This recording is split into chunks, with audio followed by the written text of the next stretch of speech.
Welcome, everybody.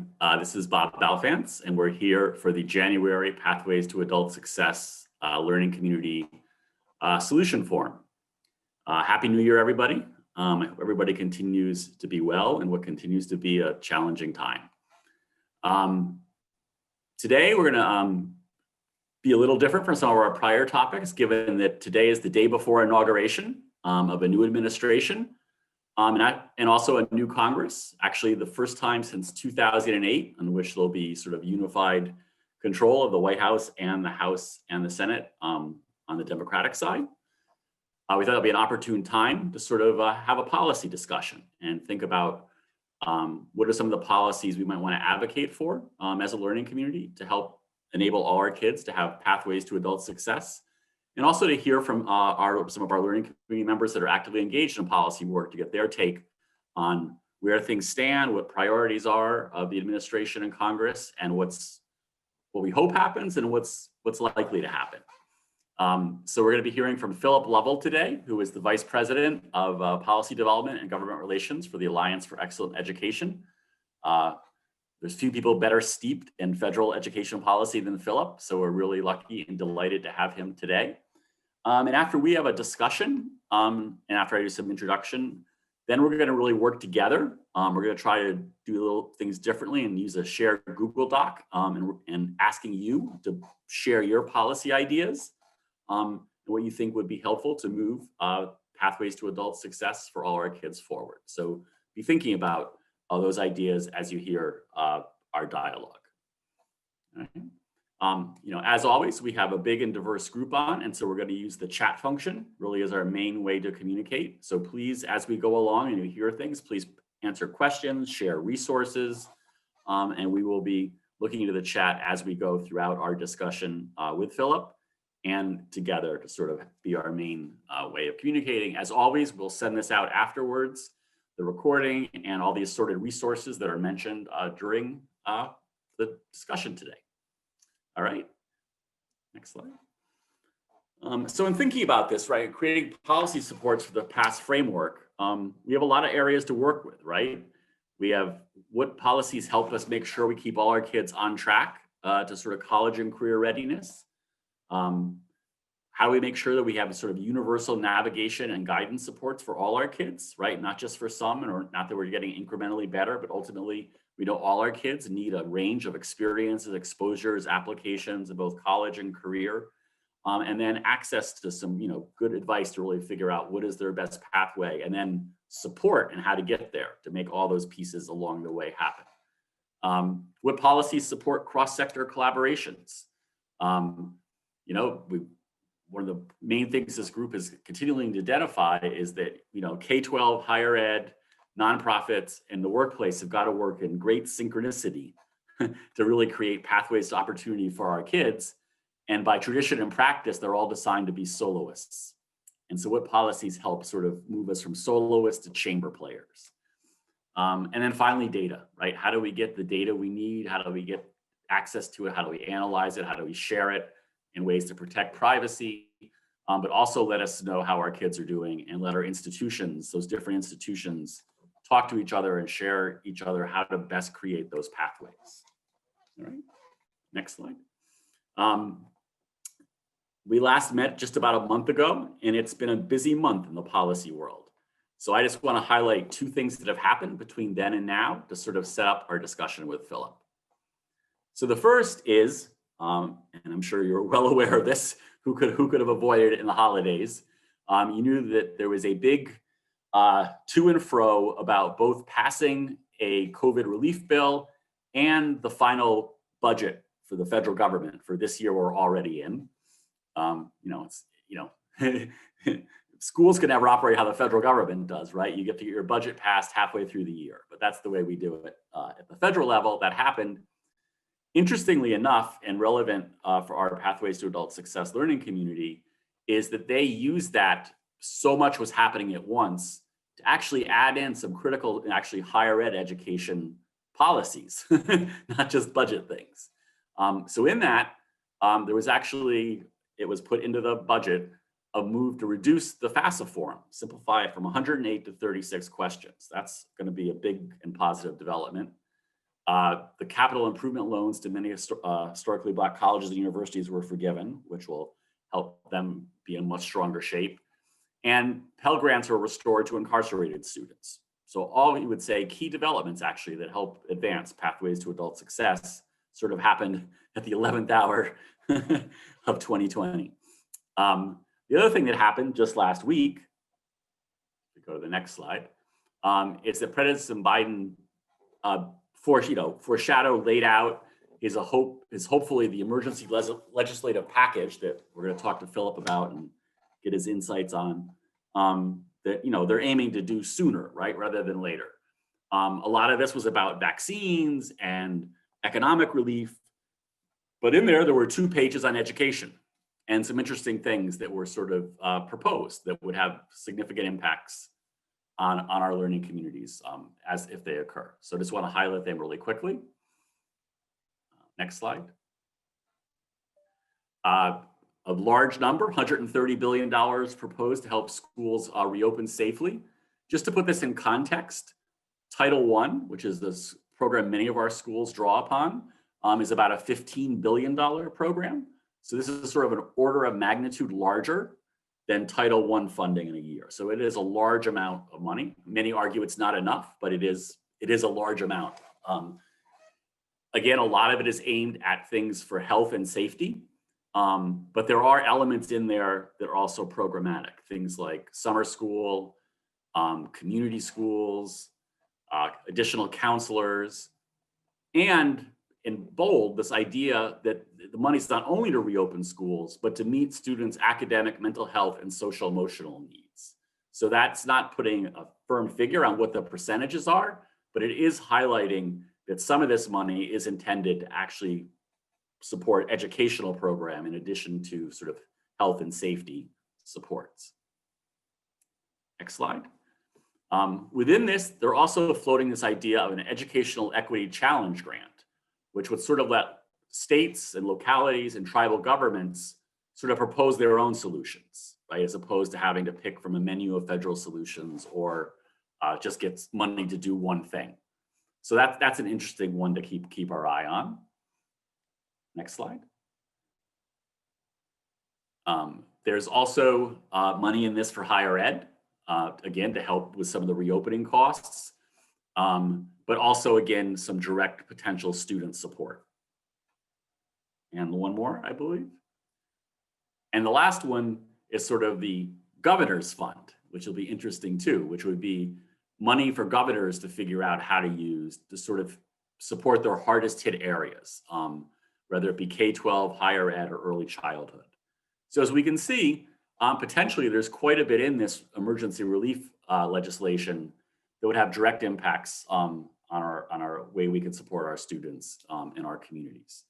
So with that, I want to turn to our guest, Phillip Lovell from the Alliance for Excellent Education, and bring him in to get his insights on these. And the first thing, Phillip, we're going to ask you to talk about is the COVID relief sort of package or packages, relief and recovery packages, the one that passed, the one that's pending, and then there's often a third one on the horizon that President-elect Biden has spoken about. So give us some background, and specifically my one question is, to what extent do you think it will pass as it's written? And to what extent do you think it'll be heavily negotiated and changed considerably before it's passed? Sure. Well, thanks very much for having me. I'd be happy to. One person's insight is another person's best guess. I choose to use the term insight, but a lot of this is just sort of educated guesswork. So I'll be happy to differentiate between facts and conjecture here. So first, some facts, and I think that the context that Bob that you provided is really helpful. Just in terms of the amounts of money that we're talking about, the analogy or the comparison to Title I is, I think, really appropriate. And from a political perspective, I think it's helpful to take a quick walk down memory lane over about the past year to see how education fares in the broader political context of the COVID-19 response. So when the first big piece of legislation to pass in response to COVID-19, there were two bills that passed before this, but the CARES Act was the major one. Or we can stay on the previous slide. That's fine. But it was the CARES Act, and it provided about $12 billion for education. In the context of a piece of legislation that was over $2 trillion in funding. So a fairly, even though it's in comparison to Title I, it's actually, it was nearly the size of Title I. In the context of a $2 trillion package, it really wasn't all that much money. In fact, in comparison to the American Recovery and Reinvestment Act in 2009, the stimulus package that passed under Obama, that provided $100 billion for education, and that whole law was about $800 billion. So you had a much larger portion of the stimulus package under Obama being focused on education than you had the CARES Act in the spring. Fast forward a bit to the summer, Speaker Pelosi unveiled her COVID relief package, and that was shortly then followed by the Senate Republican package. And interestingly enough, the Senate Republican package invested more in education than Speaker Pelosi's initial package. And then folks got the idea that, okay, maybe on the Democratic side, they didn't want that. And so then fast forward to the revised version of the Pelosi package that passed the House in late September, early October. Then that had about $175 billion for education. And then what ended up passing, well, in December, it was about $54 billion for K-12. So I say that education spending has been on somewhat of a roller coaster ride. And for those who may be under the impression that, it's the natural priority for the Democrats. So with Democrats in control, we don't have to worry about the dollar amount. I think that history actually suggests that's not the case. That education advocates, regardless of who's in power, whether it's Republicans or Democrats, still need to be advocating for these dollars. Now, the amount of money that we'll see, as Bob alluded to, there's $130 billion in this latest proposal from the Biden camp. Will it happen, and will it happen with any changes? To Bob's direct question, it took months for the legislation that passed in December to actually pass. Most of us thought that was going to be done before August. So I do think that this will be subject to quite a bit of negotiations. Just because the Democrats have control over the House and Senate and the White House doesn't mean that they can just sort of click a button and then have something pass, because typically legislation needs 60 votes in the Senate and they only have 50. So there is a procedural mechanism called the budget reconciliation that a lot of this could, in theory, be passed under, but a reconciliation bill can't really deal with policy. It can only deal with dollar amounts. So they'd be putting money into existing programs, not necessarily creating new ones. So there's a limit to what can be done under reconciliation. So all that is to say that it's possible for something to happen. Actually, the two big reasons why something could pass is because top priority for Democrats and the top priority for Republicans was not included in the previous bill, and that is that Democrats wanted they wanted more aid, and they wanted money for state and local governments, and then secondly, on the Republican side, they wanted liability insurance included, and that was not included in the final bill that passed. So because there were priorities on both sides that weren't included in the last bill, it gives me some hope that something could happen, that another bill could pass, but I think it's going to take a while for it to happen. Great. I will try to answer your next question with slightly fewer words. No, thank you. That's very, very informative, and right in line with what we're trying to learn and share here. So we know that COVID is going to dominate sort of attention and legislation for a while. But we also know that with the change in the Senate, for example, now Patty Murray is the head of the Senate Health Education Committee, and she has her own things she's been wanting to do for a while. Last time, they had this, as I said, the unified control was 12 years ago, right? So there's a lot of ideas that have been waiting, right? So we want to explore some of that, and we've sort of broken into 3 categories. And our first one is sort of school improvement and student support. So we're sort of in our 3rd year of ESSA. Probably in theory, a good time to start thinking about some fine tuning. What are your thoughts on both priorities and possibilities? So I think that a priority on school improvement and student support within the context of ESSA implementation is incredibly important. There was a whole lot of activity around and attention around the plans that states were developing to implement ESSA.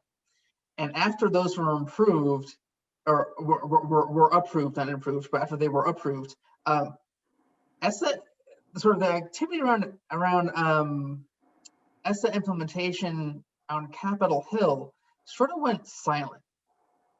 And so people haven't really been talking about ESSA implementation, largely because I think it's quite complex. But we've done some recent analyses that suggest that we need to be spending a whole lot more time and attention reviewing this, and as Bob hinted at, sort of preparing for some fine tuning of the law. One of our findings is essentially there have been a lot of low performing schools that are not identified for support. So for example, in one state, 43% of the state's F schools were not identified for support. So it means that a whole lot of low performing schools are not eligible for additional school improvement resources from the feds. Now, why weren't they identified? They probably weren't identified not because the state didn't know that they were low performing. The state gave them an F. We didn't give them an F. The state gave them an F. So it's not that it's unknown that they're low performing, but the state probably didn't have a whole lot of money to give. And so what's the point of identifying you for support if you don't have money? Now you can argue that both ways. There's a public information element of things here. But one of the reasons why states don't have a lot of, at least federally provided, school improvement money is because of how ESSA is structured. Specifically, school improvement funds are 7% of Title I. And so what that means is that Title I could get a serious increase, $1 billion increase, for example, and only $70 million would go directly for school improvement. That's one of the things, one of the tweaks that we think needs to be made to ESSA. There's a political hesitation to make a lot of changes to ESSA because both the Republicans and the Democrats are nervous that if you make one change to the law, then there's going to be a floodgate of changes that folks want to make to the law. And there are certain things that some of the members want to maintain, right? The Republicans do not want to see more federal requirements, and many Democrats do. So if they make one change, they're sort of nervous about opening Pandora's box. So will anything happen here? I think that there's a possibility of something happening on the school improvement side because it's tied so closely to COVID. And that is that with the increase in learning loss, there's a real case to be made that more funding is necessary to help states deal with learning loss. And that needs to happen not just within the COVID relief bill, but within the regular appropriations process. So I'm hopeful that something's gonna be possible there, but it's gonna be hard. Thanks. And I just want to call on folks, if you have questions or thoughts, please put them in the chat, and we'll ask them direct to Philip. So we have a question right here. Have you heard if there has been a problem with allocating Title I funds appropriately? So that's an interesting question. I haven't heard of anyone raising like broad concerns about Title I being allocated inappropriately, though if you have, I think it'd be great to discuss that. I will say that I think that there is a severe lack of understanding about where Title I actually goes. It's something that actually we're looking into more and more, but quite a bit of Title I funding, on the order of 70% of Title I funds, go to school districts that have a poverty rate below 30%. So a lot of Title I funds go to districts with a moderate and or low poverty rates, and it's not against the law. It's actually according to the formula. And so it's a question of, is the Title I formula really as equity minded as what it's commonly perceived to be? And I think that the answer is no. So that is, I would say that's inappropriate, but it's totally legal. It's directed by the law. And then of course, there's the continued issue of Title I funds, relatively few of them going to high school, something that we've talked about for years. And there's actually policy in ESSA that can help to address that, but it has to be implemented. It's a choice that districts can make. It's not a requirement. So so we don't really believe that that a lot of districts are using that opportunity. Great, thanks. So our next topic, Philip, is college and career readiness, including CTE. So yeah, I mean, I think that here is something where there is huge bipartisan support around, especially around CTE. I think that the Perkins reauthorization already took place. So I could see you can see some new proposals being made by the administration in this arena. I think that the downside of Perkins and of CTE is that from a federal perspective, it just hasn't been enough money, I think, to drive a whole lot of real change federally. There are a whole lot of requirements and opportunities included in the law, but it's only $1 billion. So it's so much smaller than Title I. But this is definitely a bipartisan interest area, and at least on the Senate side, the Senate committee is interested in moving policy that is bipartisan, and is both out of a desire and out of necessity. I think that they really want to show some unity, particularly after last week, or after January 6th. But it's also out of necessity because it's a 50-50 Senate, and they traditionally need 60 votes to pass something. So I could see something happening on the CTE side. What exactly it'll be, I'm not entirely sure. Let's see. There's a question interested in hearing about remote learning, digital. Yes.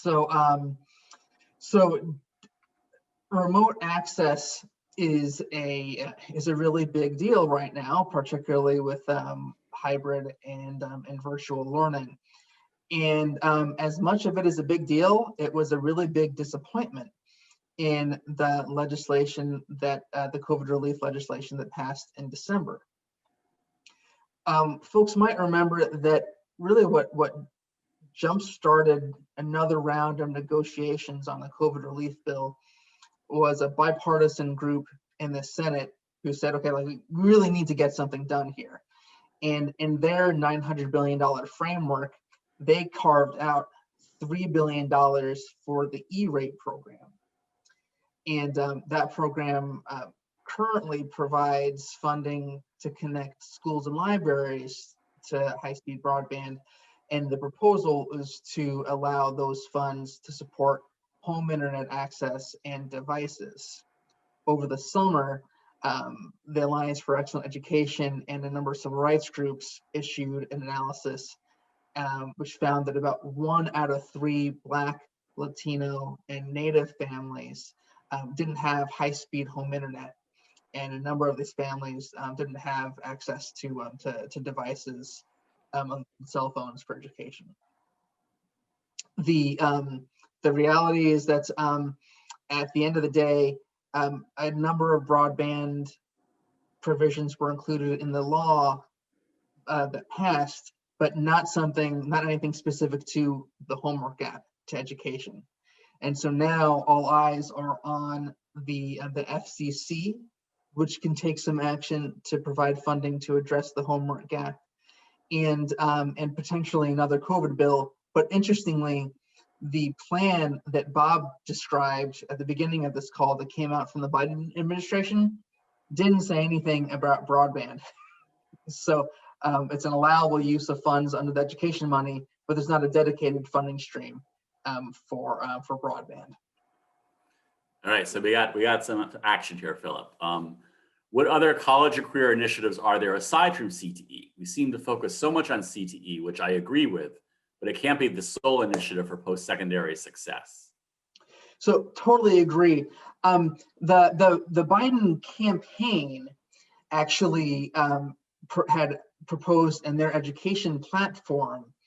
They included a pretty strong emphasis on dual enrollment and access to rigorous coursework, and we're very excited about what that could mean. They specifically called out using Pell Grants to support dual enrollment. And in the next slide here, there are two pieces of legislation that were introduced in the last Congress that will be introduced in this next Congress over the next several weeks that aim to provide pathways to post-secondary success. The Fast Track to and Through College Act focuses on the acceleration end, and the Prepare Act focuses on addressing remediation, not just through sort of traditional remedial courses, but by aligning expectations between high school and higher ed, and by expanding co-requisite courses and having a more comprehensive approach to remediation, including having a more effective way to identify students for remediation, i.e. not just relying on traditional entrance exams. So there is sort of more to the policy story than just CTE when it comes to pathways to post-secondary success.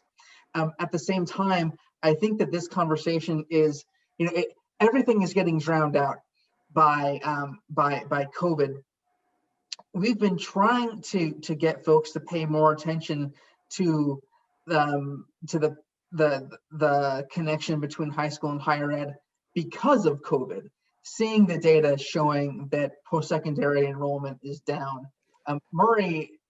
Senator Murray, who now will be chairing the Senate Education Committee, in her bill that she introduced over the summer on COVID, there was an allowable use of funds that would have allowed those dollars to be used to provide students with support in making the bridge to post-secondary from high school. Unfortunately, that provision was not carried over to the final bill, and if there is another bill, we'll keep fighting for that language to be included.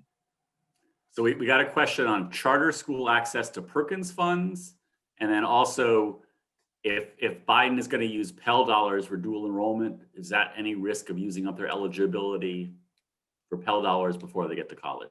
Gotcha. So on charter school access to Perkins support, I'm honestly not sure. I'd be happy to look into it. I think that since charter schools, just the topic sort of divides the Democrats, and there's a heavy influence on the Biden administration coming from the unions. I think that the charter school advocates will definitely need to work to have their voices heard in the new administration. On the Perkins piece, so the way that the legislation has that we've written the legislation around Perkins, we would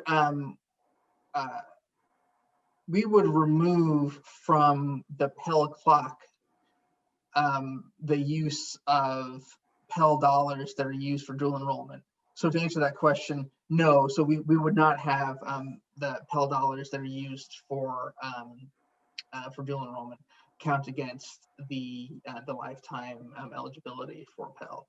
I think that if that protection ultimately were not included in a policy around allowing Pell access for dual enrollment, I'm one who, and I would welcome your thoughts on this, because the data show that dual enrollment can be really helpful in actually getting kids to complete post-secondary, and the Pell clock is essentially, it's 12 semesters, 6 years. I'm not so concerned about students eating up their Pell eligibility, but it's definitely a concern that's been raised, and it's one that the policymakers created the Pell clock, and so they can adjust it, and that's what we would be asking them to do. Great. All right, so our last topic area is higher education. We now have Dr. Jill Biden as the First Lady, active community college teacher. We know there's been a big decline, and especially in low poverty, high schools, the percent of kids going from graduates going directly to college, and we know momentum is very important. So there's the class of 20 and 21, there's a lot of kids caught between without an institutional home. They've graduated or will graduate high school, they're not associated with a university. One of the main things we stress in Pathways to Adult Success is creating community collaboratives. So we've actually highlighted a number of powerful ones that have happened where higher ed and the school system sort of get together and help create those bridges even for kids that have graduated. But obviously this takes money and funding, and we know higher ed has been hurt, and within it, community colleges are the least well-funded, yet they're often the pathways first chosen by many low-income kids. So any thoughts on what might happen in addition to what's already happened in the higher ed space in general, and in particular in sort of those transitions between? Sure. So with higher ed in general, before COVID hit, that Congress was making some decent headway towards an HEA reauthorization. The House Education Committee had passed the piece of legislation reauthorizing the law, and the Senate was working behind the scenes. Lamar Alexander, the longstanding chairman of the committee, he retired, and he really wanted to see HEA done on his watch. Then COVID hit, and all bets were off. And so it's a little bit too early to determine when HEA will become a really under serious consideration by the committees. There's conjecture that because the Senate is split 50-50 and the House margins are pretty small, if Democrats believe that they can pick up seats in the Senate, that they may wait on an HEA reauthorization so that they can pass it when they have more seats. They could make some progress over the next 2 years and maybe do some hearings, maybe report out a bill, but they would try to get a better bill from their perspective when they have more seats. As for the transition between high school and higher ed and community collaborations, I would love so two bills especially one bill that would really foster these type of community collaborations is actually the Prepare Act, the one of the pieces of legislation, and the on the next slide. While the heading of the bill is around remediation, we know that the best way to address your remediation is really to prevent it, and so this bill would actually fund collaborations between higher ed and school districts, along with community organizations, to provide these pathways. So I would welcome any thoughts on the structure of this bill, as it's we'll be reintroducing it in the next several weeks. There are some other pieces of legislation that speak to this, but I would say that I think that the Congress needs a lot more education about what these collaboratives look like and what their successes are, and it's something that we can all work on together, because higher ed is filled with the Higher Ed Act is filled with so many different priorities. The higher education space is filled with so many actors, and this issue seems to get crowded out, as the K-12 people are largely talking about like K-12 issues, and the higher ed people are largely talking about the higher ed, strictly speaking, and there are fewer of us who are talking about the connection between the two.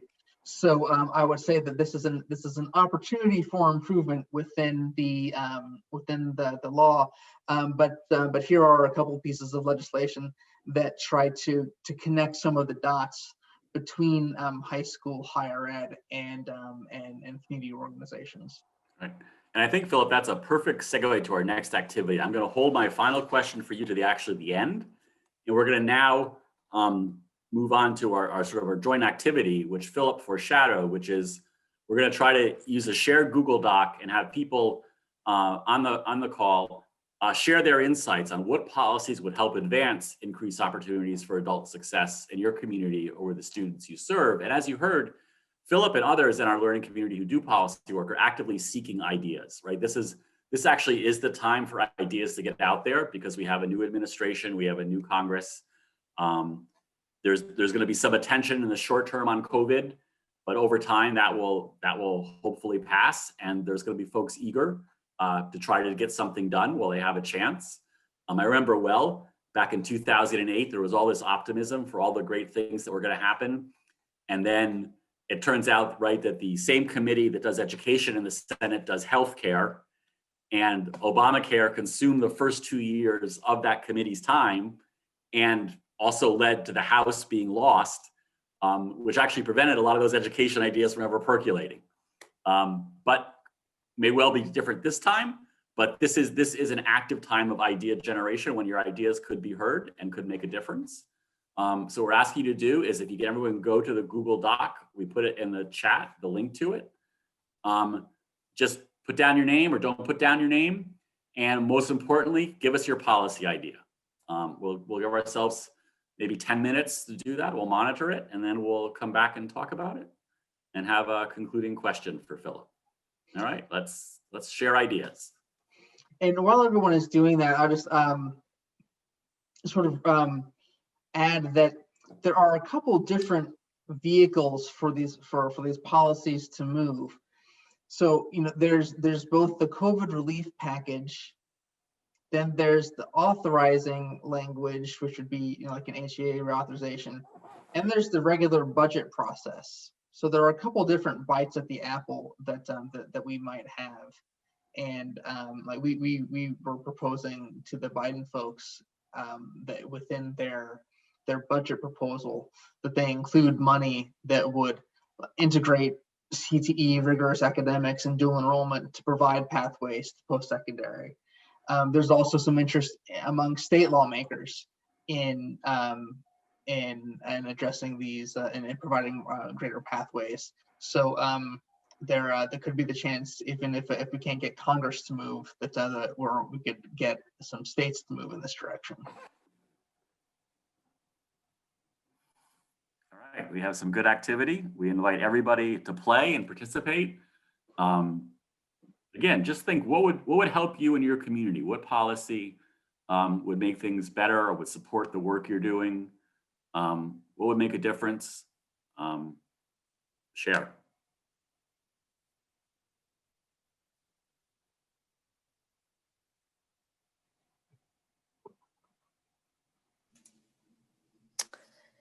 Philip, you have another question in the chat that says, thanks for the link. Does this document describe current Pell Grant eligibility or proposed changes?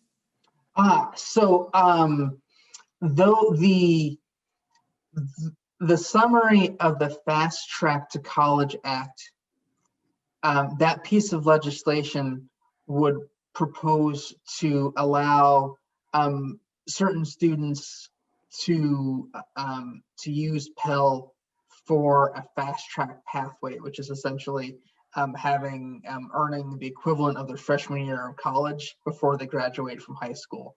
And so that bill will propose an expansion of Pell Grant eligibility. It does not describe current Pell Grant eligibility. All right, I think we'll take about 3 more minutes. I see people are still working on it.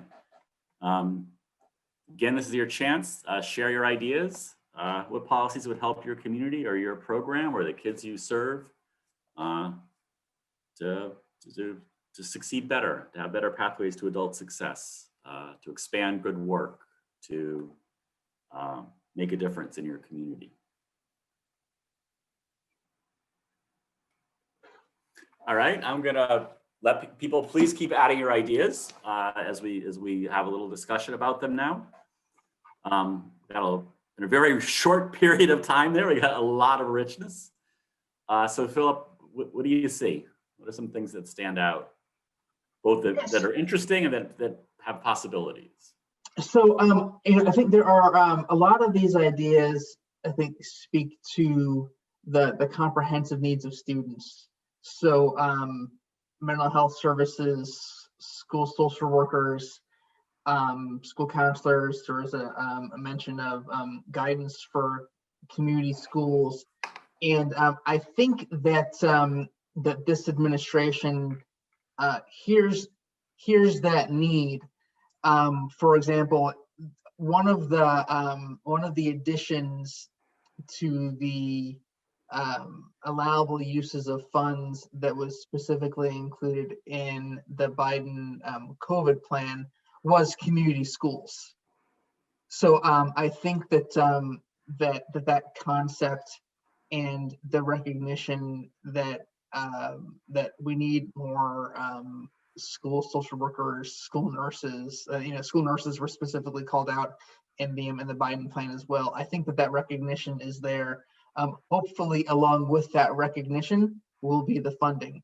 The approach that has been taken, both in ESSA and with the COVID relief legislation, has been to provide money and then let districts decide how to use it. And so there's a plus and minus to that approach. Under ESSA, a number of small programs were consolidated into one that can be used for anything from wraparound services to digital learning. And some people like that approach, some people don't. It won't surprise me if the COVID relief money maintains that approach. But if under the Bidens, if there's an expansion, right now there's a really small community schools program. I think it's funded at less than $20 million.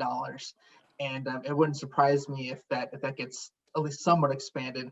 Under Obama, there was the Promised Neighborhoods program. And that I don't think ever exceeded $100 million. But it wouldn't surprise me if there's some additional money for those types of approaches as well. Yeah, Philip, one thing that stood out to me when I saw the Biden relief thing, that expanding and scaling community schools was really the only programmatic thing called out by name. Mm-hmm. A lot were like, better student supports or more mental health supports, which are critical, but you need a mechanism for that to happen. And then it also struck me that in many ways, the community schools currently reminds me of where dropout prevention was 20 years ago, which, right? Remember, dropout prevention was a $10 million program authorized for 5 or 0. And again, it seems to me that we have to find a similar strategy for community schools to break out of that box of this like small scale program. Yeah. Because you could make the argument, well, we could double the funding, but that would be $50 million, right? Exactly. Yeah. And I also think that we've got to also find a way to expand the use of non-education dollars for these services. Yes. And figure out how we can make better use of Medicaid dollars for these purposes. And I'm not a Medicaid expert, but I think that we need to be hitting this from both the education side and the health side. I see language in here around I like the ideas such as sort of navigators to help students make the transition between high school and college, and there's recommendations in here around having an FTE sort of master schedule linked learning. I think that that ideas like that, maybe we could sort of push as part of a sort of linking in the Perkins, the CTE, I guess excitement around that. I could see there being some interest. I think that I'm a kindred spirit to Beth here, who talks about high school graduation rates not corresponding with college readiness. I don't know if there's going to be really federal action on that front, but I think that maybe we could see some movement at the state level to change what high school graduation requirements to be more closely aligned with actual college readiness. And at the same time, if you do that, and then you see, we want to do that without seeing huge drops to graduation rates, because then the change isn't actually either politically stable or helping kids. But I think that's there are some state policymakers who might be interested in that. There's just a lot of really good ideas here. I like the I think it's helpful to think about what could be done around taxes as well. And so Courtney's idea, for example, of expanding the tax credits, I'd be interested in sort of diving deeper into what that idea might look like. The reason why I specifically call out the tax recommendations here is because they're handled by a separate committee in the House and the Senate. And so it would be nice to give a non-education committee some ways that they can help expand pathways to post-secondary success, and not having it, not putting all of our eggs in the help and the health committee basket. All right. Well, thanks everybody. Those are really rich ideas. We will send them out to everybody, and we will send Philip a signed, sealed, and delivered copy so he can use and see what he can make happen. But in our last few minutes here, Philip, and please folks add your questions to this. So my final question is a two-parter. Let's look 2 years in the future now. What do you think has a high likelihood of happening across all the domains we talked about? And what could happen if there was enough of a push behind it?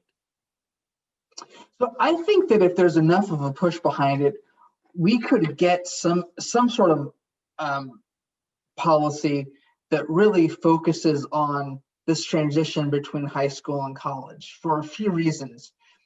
One, because what's well recognized is that we have college completion rates that are far lower than what they should be. So there's a recognition of that problem, and there's a solution in hand with the good work that everyone on this call is doing. There are examples of how we can solve that problem by starting a little bit earlier in high school. So it's cost effective. I think that we have the ingredients for some policy change there. We need enhanced education of our friends on Capitol Hill, and then a vehicle to change it. And I think that HEA is that vehicle. And so if we take Bob's approach of sort of learning from the past, No Child Left Behind was technically a K-12 bill, but it was really K-8. And it wasn't really until ESSA that high school got added to the federal law. There are a number of provisions now relating to high schools. We could see the same thing happening with HEA, that it's really about higher education, strictly speaking, but with some additional advocacy, maybe we can make it not just about higher ed, but about the transition to higher ed. Thank you, Philip. So we want to thank Philip for joining us today and giving us his insights. And I want to thank everyone for their participation. We're going to keep working on this, trying to figure out collectively maybe what we want to say about policy going forward. So please keep sending your ideas in, and we'll think of ways to sort of get perhaps a collective view on this to help support the idea that Philip said. If we make some noise, we might be able to use some of the avenues that are happening, like the higher ed reauthorization, as well as the COVID relief, to specifically get in some policies and funding streams to support the broader idea of building pathways to adult success. We're going to give you one other link on the policy front, a report from our folks at the Center for American Progress that was trying to connect education to training and trying to get those laws and things in sync, and making the case, this is first part here, that despite billions of dollars the federal government spends each year on education and workforce training, education and labor market outcomes remain inequitable. and really trying to think what we can do. So if you're interested in that side of the work, this is an interesting and provocative new report that we'll put it in the links and stuff when we send stuff around. Our next upcoming event is going to be in about a month, February 23rd. We're going to focus on some state innovations going on, some innovative work happening at state departments of education to support on track to adult success, both during and after COVID. So that'll be exciting to hear from some of our state departments of education. And with that, I want to bring us to a close and thank everybody for participating today. I hope you continue to be well. I thank you for your continued work to support our students and communities through these challenging times to find pathways to adult success. And we look forward, as always, to continue to working with you and supporting you. Be well, have a good day, and let's all be excited about our inauguration tomorrow. That should be hopefully the beginning of something better. Thank you and be well. Thanks, everybody.